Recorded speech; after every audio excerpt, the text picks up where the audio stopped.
Mari kita berdoa sebelum kita mendengarkan firman Tuhan. Bapa yang di surga, hari ini kami mengucap syukur karena Engkau begitu baik. Kami boleh datang beribadah. Karena kami yakin Tuhan, bahwa Engkau hadir di tengah-tengah kami. Engkau bersama kami sesuai janji-Mu. 2-3 orang berkumpul dalam namamu, dalam nama Yesus, aku akan hadir. Itulah pengharapan kami, penghiburan kami. Terima kasih Bapa, terima kasih. Dalam nama Yesus, biarlah Roh Kudus menguasai kami semuanya. Menguasai ruangan ini. Dan terutama menguasai hati kami. Dalam nama Yesus kami berdoa. Amin. Selamat pagi, Shalom Bapak Ibu Saudara sekalian. Apa kabarnya hari ini? Puji Tuhan, baik semua ya. Baik, saya mengucap syukur saya bisa berada di tengah-tengah saudara. Perkenalkan, nama saya Emil Suot dari GKT Citra Raya Citraland Surabaya. Ya, saya kenal dengan Pak Simon, Pak Sony, teman-teman, sahabat ya. Mereka senior saya. Wah gitu ya, kalau ketemu gitu sering bertukar pikiran dan luar biasa. Kita bisa saling menguatkan. Pak Andrew, dan terima kasih kepada majelis jemaat sekalian sudah mengundang saya untuk bersama-sama beribadah di sini. Kita belajar bersama-sama kebenaran firman Tuhan. Saya istrinya cuma satu dan hanya demikian sesuai dengan firman Tuhan ya. Tidak boleh lebih dari itu. Lalu anak saya 2, yang satu sudah besar, dia sekarang sedang sekolah di Amerika, ambil S2. Yang kecil masih kelas 2 SMA. Masih bersama saya dan dia berkata, "Papi, aku ikut kakak saya." Oke, no problem. Asal banyak doa. Kalau Tuhan kehendaki, kamu pasti akan pergi. Wah gitu ya. Karena kita semua harus mengandalkan Tuhan saja. Kita semua harus bersandar kepada Tuhan saja. Amin, saudara.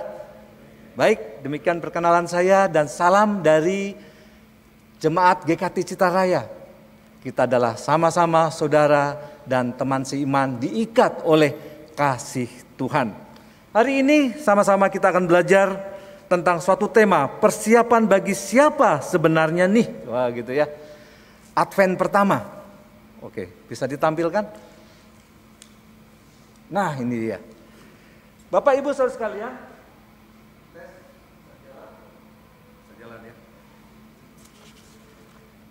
Bapak Ibu saudara sekalian, ini sangat penting. Kenapa kita harus tahu siapa sebenarnya? Apa yang kita siapkan ini untuk siapa? Karena menjelang Natal itu saudara, justru disitulah banyak sekali terjadi hal yang aneh-aneh saudara. Bukan karena banyak setannya, banyak demitnya, bukan. Tetapi hal-hal yang aneh terjadi. Barusan saya dapat kunjungan dari jemaat. Telepon, "Pak, saya mau ketemu." Oh baik. Kumpul 4 mata bicara, "Pak, saya mau cuti sabat setelah perayaan Natal."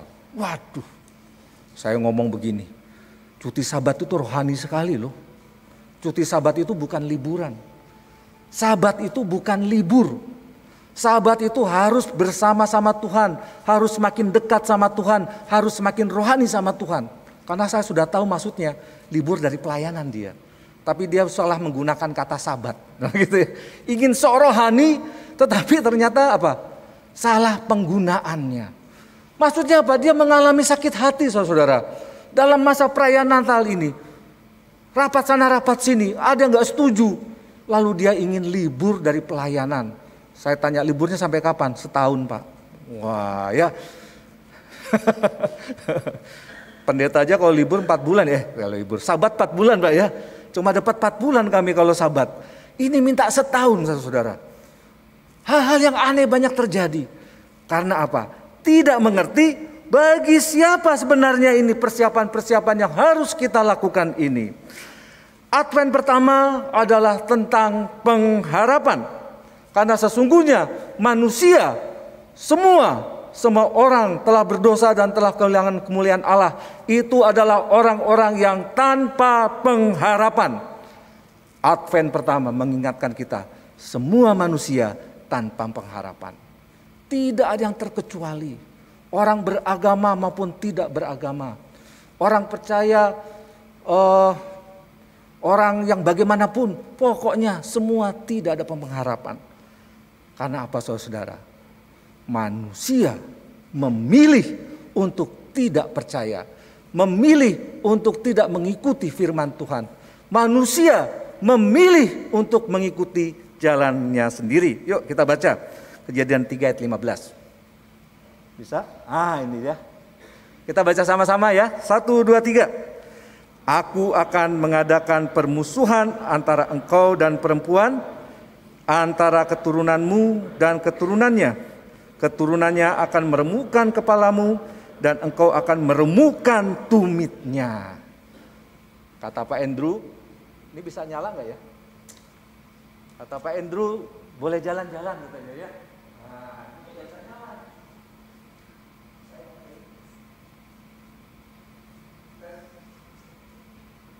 Mike, bisa, oke. Nah, oke, baik. Terima kasih. Saudara-saudara sekalian, pada waktu manusia jatuh dalam dosa, ya, dikatakan ada nubuatan keturunan perempuan ini akan meremukkan kepala si ular. Tetapi tumit dari keturunan perempuan ini akan remuk. Artinya apa saudara? Sang Mesias itu, yang dijanjikan itu, dia akan mengalami kematian. Digambarkan dengan tumit yang remuk. Tetapi kalau cuma tumit yang remuk saudara, itu tidak mematikan secara total. Yesus bangkit, Sang Mesias itu bangkit kembali. Dan dia meremukkan kepala si ular. Lambang dari apa? Kematian total si ular itu. Kekalahan total si ular itu. Kemenangan total dari Sang Mesias. Ini adalah nubuatan saat manusia jatuh dalam dosa. Allah tidak membiarkan manusia tanpa pengharapan. Allah memberikan pengharapan pada saat manusia jatuh dalam dosa. Saat itu juga tidak lama-lama kondisi manusia pada waktu dia memilih untuk tidak mengikuti firman Tuhan, memilih kehendak hatinya sendiri, dia terasing dari hadirat Tuhan. Dia terasing dari persekutuan dengan Tuhan. Dan orang yang terasing dengan persekutuan dari Tuhan adalah orang yang paling merana, saudara. Tanpa harapan. Oleh karena itu Bapak Ibu Saudara sekalian, kalau Anda mengasingkan diri dari persekutuan, kalau Anda, kita semua cuti dari Tuhan, adalah orang yang paling tidak berpengharapan. Capek melayani, capek rapat-rapat, saya mau libur dulu. Ya, itu adalah orang yang paling merana. Perhatikan Bapak Ibu Saudara sekalian. Tetapi kalau kita dalam persekutuan dengan Tuhan, adalah orang yang paling berbahagia. Adalah orang yang paling sungguh-sungguh menikmati berkat-berkat Tuhan. Karena susah atau senang, Tuhan ada beserta kita. Itulah orang yang mengalami pengharapan. Tetapi orang yang memilih jalannya sendiri adalah orang yang tidak berpengharapan. Baik, lanjut. Nubuat, kedatangan. Bahasa Latinnya itu kedatangan itu advent, saudara. Bahasa Yunaninya parousia. Kedatangan Mesias sudah dideklarasikan sejak manusia jatuh dalam dosa. Dengan kata lain, pengharapan itu Tuhan berikan pada saat manusia tidak berpengharapan. Jadi sekali-sekali ya, kalau Anda ingin berpengharapan, dekatlah sama Tuhan. Kalau kita ingin hidup berbahagia, dekatlah sama Tuhan. Kalau kita mau mengalami anugerah Tuhan, dekatlah sama Tuhan. Jangan cuti. Tapi kalau sabat boleh. Karena sabat Anda berarti makin dekat sama Tuhan. Ya, nanti pendeta Andrew yang akan menerangkan apa itu sabat itu ya. Karena sabat itu memiliki pengertian yang luar biasa. Jadi kalau datang sama Pak Andrew, Pak saya mau cuti sabat, mau sabat hati-hati. Kata itu kata yang sangat rohani. Kata yang sungguh-sungguh di mana Tuhan harus dimuliakan. Kata bukan liburan, bukan stop dari ibadah, bukan stop dari persekutuan, bukan stop jadi pengurus ya. Tetapi justru Anda dekat sama Tuhan. Oleh karena itu dalam persekutuan-persekutuan ada yang namanya solitude. Solitude itu apa? Menyendiri, tetapi tidak terpisah dari persekutuan. Dia ada waktu sendiri, tapi dia membawa apa? Pergumulan persekutuan di dalam hatinya untuk didoakan dan kembali kepada persekutuan. Tetapi orang yang mengasingkan diri, dia hanya berpikir tentang dirinya sendiri dan tidak kembali kepada persekutuan. Nah, itu beda solitude dengan mengasingkan diri ya. Wah, jadi kata-kata itu memiliki arti yang sangat penting. Sekali lagi, kita bisa solitude, menyendiri, tetapi tidak terlepas dari persekutuan. Yesus juga kan suka doa sendiri ya, pagi-pagi benar dia pergi ke gunung. Tetapi dia tidak terlepas dari apa? Persekutuan dengan murid-muridnya. Dia tidak meninggalkan dunia, dia tidak menanggalkan tanggung jawabnya. Dia membawa semua pergumulannya, berdoa kepada Tuhan dan kembali kepada persekutuan. Amin ya saudara. Itu yang benar. Jadi pengharapan itu, Advent pertama mengingatkan kita, jangan sekali-sekali kita cuti.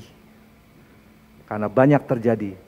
Kalau kita tidak mengerti siapa sebenarnya persiapan itu kita lakukan. Itu semuanya untuk Kristus, bukan untuk diri sendiri. Baik, slide selanjutnya. Ada 3 makna Advent. Yang pertama, orang percaya perjanjian lama mempersiapkan dirinya bagi kedatangan Mesias. Ada orang bertanya, Pak, sebelum Yesus lahir, bagaimana mereka diselamatkan? Bagaimana mereka memperoleh kembali persekutuan dengan Tuhan? Pada waktu Allah berkata, keturunan ini akan meremukkan kepala si ular itu. Orang yang percaya, orang yang beriman dengan Mesias yang akan datang itu, saat itu juga dia diselamatkan. Jadi iman kepada Mesias itu yang penting saudara-saudara. Iman kepada yang mau datang itu pada perjanjian lama itu sangat penting. Membuat dia apa? Ikut Tuhan, ikut firman Tuhan atau ikut kehendaknya sendiri. Orang yang beriman dengan Mesias, itulah orang-orang yang berbahagia. Dia kembali mendapatkan harapan yang sejati itu. Dan dikatakan orang yang menantikan kedatangan Mesias itu ada nasihat yang penting. Yesaya 40 ayat 3-4. Ayo kita baca. Yesaya 40. Oke, kita baca sama-sama ya. 1, 2, 3. Ada suara yang berseru-seru. Persiapkanlah di padang gurun jalan untuk Tuhan. Luruskanlah di padang belantara jalan. Setiap lembah harus ditutup dan setiap gunung dan tanah yang berbukit-bukit harus menjadi tanah yang rata dan tanah yang berlekuk-lekuk menjadi daratan. Saudara-saudara sekalian, pada waktu Yesus lahir di kota Bethlehem, pada waktu Yesus lahir di kandang, pada waktu Yesus lahir di malam yang sunyi, yang senyap saudara, yang terjadi adalah suatu fenomena yang sama sekali tidak terduga. Bagaimana orang-orang Israel itu pada saat itu yang menerima nubuatan-nubuatan dari para nabi untuk menyiapkan hati, menyambut kedatangan Tuhan, mereka tidak siap saudara. Mereka berpikir, padahal sudah dinubuatkan Mesias akan datang di kota kecil yang bernama Bethlehem, tapi mereka tidak siap. Mereka pikir Mesias harus datang dengan kemegahan, dengan hiruk pikuk, dengan gegap gembita, bukan sunyi senyap. Mana ada Mesias datang di kandang, mana ada Mesias lahir di palungan. Itu tidak semua menggambarkan kemegahan dan kejayaan Mesias, saudara-saudara. Mereka siap, bahkan mereka kaget Kok ada raja baru? Ya, Herodes marah setengah mati karena tidak siap pada saat itu. Padahal firman Tuhan berkata, jauh-jauh hari siapkan hatimu untuk kedatangan Mesias. Persiapan-persiapan itu semua untuk kedatangan Mesias. Nabi Yesaya menggambarkan hati yang tidak siap itu apa? Penuh dengan lubang-lubang. Penuh dengan apalagi? Bukit-bukit yang menggambarkan apa? Kesombongan, tinggi hati. Yang lubang-lubang menggambarkan apa? Kepahitan. Menggambarkan apa lagi? Kebencian. Itu semua harus ditutup, harus diratakan. Belum lagi yang jalan yang bengkak-bengkok itu saudara. Itu harus diluruskan untuk menyambut kedatangan Kristus. Banyak orang tidak siap sekali lagi. Dan sesungguhnya saudara, Allah jauh-jauh datang dari surga saudara. Tidak masalah kalau cuma lahir di kandang. Tidak masalah kalau cuma lahir di palungan. Ada yang profesinya peternak di sini? Ternak ayam, ternak sapi, ternak babi ada?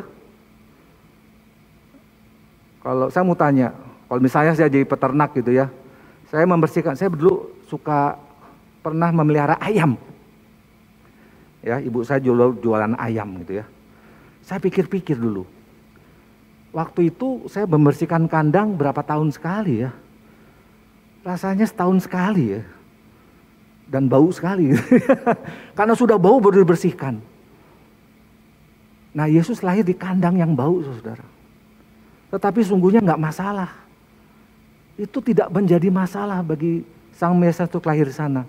Karena Yesus, Sang Mesias, Sang Kristus itu, dia sesungguhnya mau lahir di tempat yang paling busuk di dunia. Dia mau datang ke tempat yang paling hina di dunia.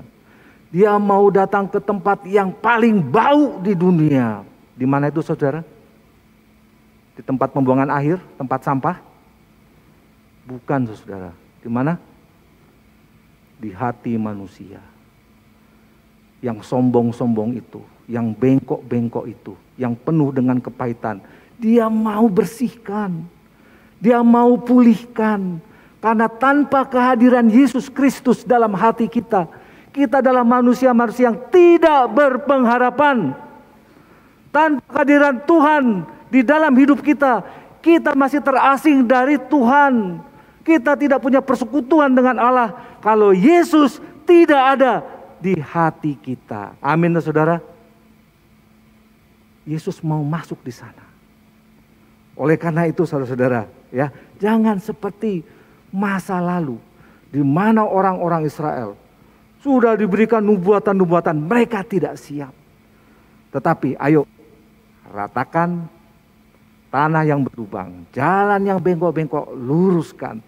Yang tinggi hati, yang iri hati, yang tinggi hati, yang sombong-sombong itu diratakan. Supaya Allah disambut dengan hati yang berkenan kepada Tuhan. Baik, yang kedua. Orang Kristen mempersiapkan dirinya untuk merayakan Natal Kristus. Ya, Natal artinya kelahiran. Ada satu lagi, saya pernah tes anak-anak muda. Kalian kalau Natal nyanyi Noel, Noel. Noel, Noel. Artinya apa? Nggak tahu yang penting enak nyanyinya. Noel, Noel ya. Ternyata Noel itu bahasa Perancis saudara. Kalau Natal itu bahasa Latin. Noel itu bahasa Perancis artinya lahir. Kalau diterjemahkan lahir, lahir. Nah gitu, seperti itu ya. Banyak anak muda nyanyi Noel, Noel nggak ngerti. Udah puluhan tahun nggak ngerti artinya Noel saudara. Waduh kasihan ya. Pantesan dia nggak ngerti dia nyanyi untuk siapa. Orang Kristen mempersiapkan dirinya untuk merayakan Natal Kristus hari ini seperti kita ya. Dinyalakanlah lilin Advent, lilin pengharapan. Tetapi ini ada maknanya. Supaya kita mempersiapkan hati kita kepadanya. Persiapan rangkaian acara Natal disiapkan berbulan-bulan. Pengkhotbah diundang bahkan ada yang 1 sampai 2 tahun sebelumnya. Itu kenyataan saudara. Karena ada pengkhotbah yang dalam tanda kutip susah banget jadwalnya. Diundang tuh, Pak tahun depan bisa nggak bisa. Kalau mau 2 tahun lagi. Wah oke lah, dicatat 2 tahun. Ada yang setahun minimal, 6 bulan sudah hebat dapat itu. Kalau dapat sebulan, wah itu anugerah gitu ya. Oke, saudara-saudara sekalian, pada waktu rangkaian acara disiapkan berbulan-bulan, apa yang kita pikirkan? Saya punya syarat saudara, dalam keanggotaan, dalam kepanitiaan Natal. Selalu saya tekankan, ayo berdoa. Ayo baca firman Tuhan. Ayo semakin dekat sama Tuhan. Karena dalam acara Natal, dalam mempersiapkan Natal ini, banyak sekali terjadi perselisihan. Banyak sekali terjadi pertengkaran. Acaranya terjadi dengan apa? Pada waktu perayaan Natal dilakukan, acaranya dapat jempol saudara. Dapat pujian. Orang yang hadir, wah luar biasa, kami sangat diberkati. Tetapi waktu panitia mengadakan evaluasi, adanya pertengkaran saudara. Akhirnya ada yang mutung 1 tahun, mending 1 tahun, ada yang 5 tahun saudara. Kapal selam nuklir, 5 tahun di bawah laut, muncul, wah karena kehabisan makanan, gitu ya. Banyak terjadi. Ini bukan omong kosong. Banyak sekali hal-hal yang aneh terjadi dalam perayaan Natal, saudara. Es cao dengan es dawet itu jadi masalah. Nasi kuning dengan nasi goreng jadi masalah. Hal-hal yang sepele. Karena apa? Karena tidak mengerti segala persiapan ini hanya untuk Kristus yang rela merendahkan dirinya masuk ke dunia, meninggalkan kemuliaannya, meninggalkan kemegahannya untuk manusia. Masa kita nggak mau meninggalkan ego kita? Masa kita tidak mau merendahkan hati kita? Supaya apa? Kita bisa saling mendukung, kita saling mendoakan, kita bisa saling support satu sama lain untuk kemuliaan Kristus. Jadi bagi saya saudara, perayaan yang meriah kalau diakhiri dengan pertengkaran itu sia-sia. Orang lain diberkati, tapi kita sendiri tidak merasakan kehadiran Tuhan. Bagi saya tidak perlu. Yang bagus adalah perayaannya baik karena untuk Tuhan dan diakhiri dengan sukacita. Justru dalam kepanitiaan, dalam perayaan-perayaan Natal harus terjadi pemulihan. Harus terjadi apa? Yang sakit hati itu bisa melepaskan pengampunan. Karena pada dasarnya Natal adalah pengampunan saudara-saudara. Tapi justru Natal banyak kebencian. Kontradiksi dengan Kristus yang mau mengampuni. Nah, siapakah pusat perhatian Natal? Siapa pusat perhatian yang harus kita rayakan itu saudara? Yaitu Yesus Kristus. Bukan siapa-siapa. Bukan diri kita, bukan makanannya, bukan acaranya, bukan pengkhotbahnya. Semua harus tertuju kepada Kristus. Semua harus tertuju kepada Sang Mesias, Sang Juru Selamat. Yang kita rayakan itu adalah Raja segala Raja, Juru Selamat yang agung saudara. Yuk kita baca Amsal 4 ayat 23 sampai 27. Nah, 1, 2, 3. Jagalah hatimu dengan segala kewaspadaan, karena dari situlah terpancar kehidupan. Buanglah mulut serong daripadamu, dan jauhkanlah bibir yang dolak-dalik daripadamu. Biarlah matamu memandang terus ke depan, dan tatapanmu tempuhlah jalan yang rata, dan hendaklah tetap segala jalanmu. Janganlah menyimpang ke kanan atau ke kiri, jauhkanlah kakimu dari kejahatan. Saya yakin dan percaya kalau setiap orang saudara ya mengikuti firman Tuhan ini, maka Natal tahun ini adalah Natal yang tidak seperti tahun-tahun yang lalu, tapi menjadi landasan untuk maju ke depan, menjadi titik balik. Natal tahun ini, di mana saya dipulihkan, di mana saya mendapatkan berkat, di mana saya dapat pengampunan, di mana saya dapat support dari teman seiman, di mana saya didoakan. Wah, menjadi apa? Gairah. Menjadi titik balik, menjadi modal untuk bergairah melayani Tuhan sepanjang tahun 2023. Amin, saudara. Jangan menjadi apa? Malah loyo, luntur, cuti. Wah, jangan. Tapi orang yang mengikuti firman Tuhan, maka Natal tahun ini, pada saat kita merayakan lilin, menyalakan lilin, ingat yang kita rayakan adalah Allah yang memberikan pengharapan di dalam Yesus Kristus. Yang ketiga, makna Advent.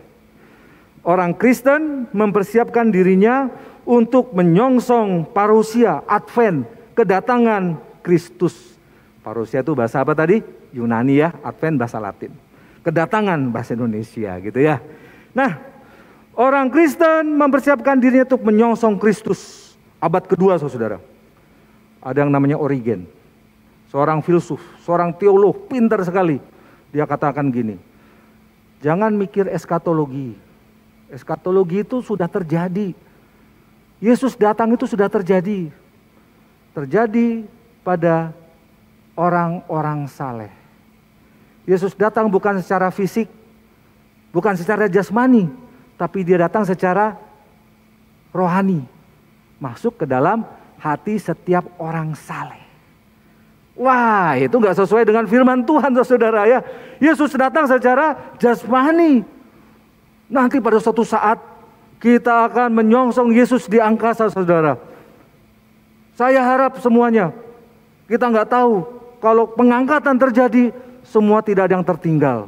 Jangan sampai saya khotbah saya yang di sini kalian terangkat. Wah, jadi masalah ya. Tapi semua harus terangkat, menyongsong Yesus di angkasa. Oleh karena itu ada nyanyian.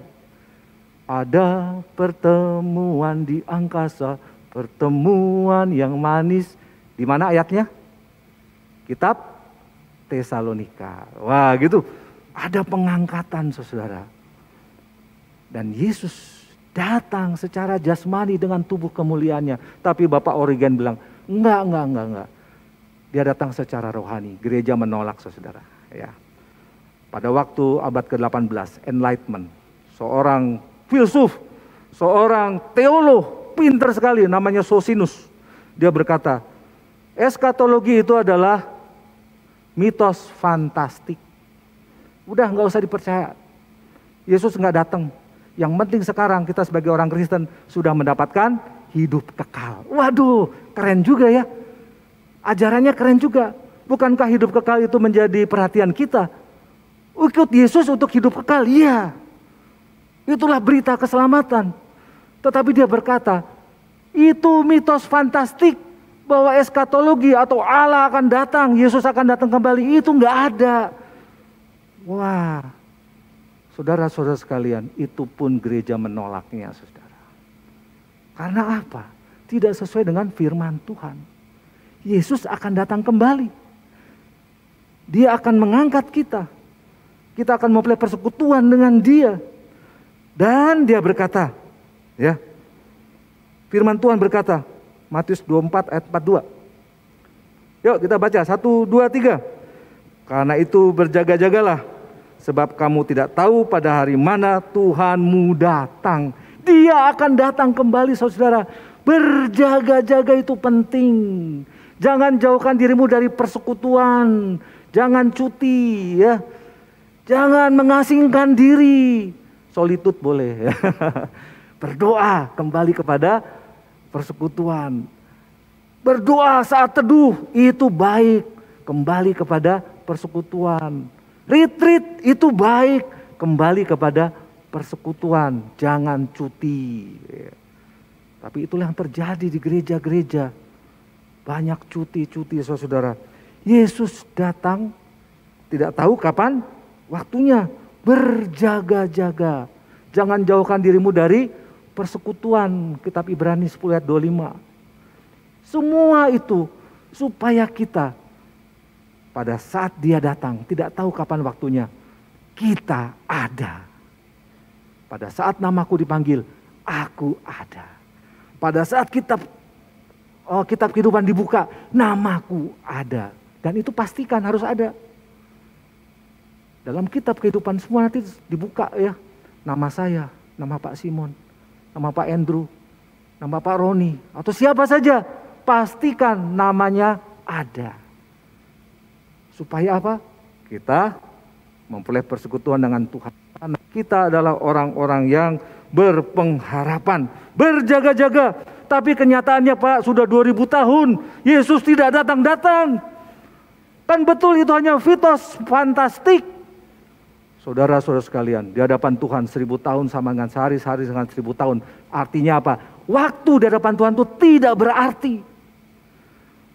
Allah ada dalam kekekalan. Dan kekekalan itu bukan ngomong waktu. Ada orang salah mengerti ya. Kekekalan itu dari A terus seterusnya. Itu berarti masih dalam waktu. Kekekalan itu tidak ada. Bukan berada dalam waktu. Tapi dia mengatasi waktu. Sehingga bagi Allah itu kapan saja bisa terjadi. Oleh karena itu Tuhan kasih info penting. Kapan dia datang. Wahyu 22 ayat 20. Ayo kita baca sama-sama. Wahyu 22 ayat 20. 1, 2, 3.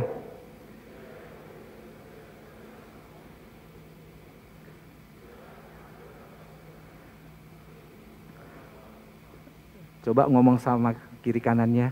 Yesus datang segera. Ya. Oleh karena itu jangan berantem. Jangan musuhan. Karena musuh kita bukan darah dan daging, tetapi siapa? Roh-roh di udara, penguasa-penguasa jahat, setan-setan. Sesama manusia bukan musuh kita. Yesus datang segera loh. Ayo jaga-jaga. Tolong doakan saya. Tolong kuatkan saya. Yesus datang segera. Amin. Datanglah Tuhan Yesus. Wah, dapat dibayangkan saudara. Natal tahun ini luar biasa. Bukan sekedar merayakan Natal Yesus yang lahir 2000 tahun lalu. Tapi Advent mengingatkan kita, Yesus datang segera. Oleh karena itu bertobatlah. Semakin dekat sama Tuhan. Dalam keluarga, jangan ada pertentangan. Pulihkan hubungan suami istri. Pulihkan hubungan anak dan orang tua. Pada waktu saya mau datang ke sini, hari Sabtu, saya sempat bertengkar sama anak saya. Sempat marah. Lalu istri saya mengingatkan, "Pak, kamu tuh marah ngapain sih?" Dia jelaskan saya salah. Lalu saya minta maaf sama anak saya.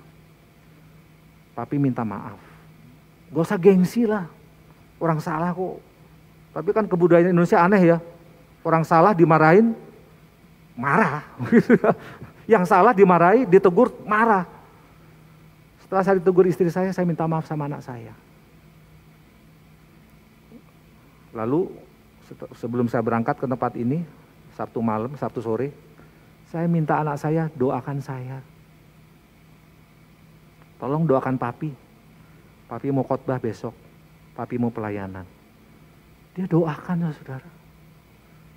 Dan saya sangat tersentuh. Tuhan tolong papi mau melayani. Tuhan tolong papi supaya jadi berkat. Saya menangis saudara. Karena saya tidak mau masa Advent ini menjelang perayaan Natal terjadi pertengkaran di rumah, di gereja atau di mana saja. Tetapi saya mau ada damai di bumi. Amin ya saudara. Damai di bumi dan bagi orang yang berkenan. Nah gitu ya. Itu kan Natal saudara. Harus ada damai di bumi. Oleh karena itu bertobatlah. Kembali kepada Tuhan. Karena kita semua adalah orang-orang yang berpengharapan. Terakhir saudara. Kesimpulan. Yang pertama, Advent mengingatkan kita tentang Kristus, bukan siapa-siapa. tentang Mesias, tentang Juru Selamat.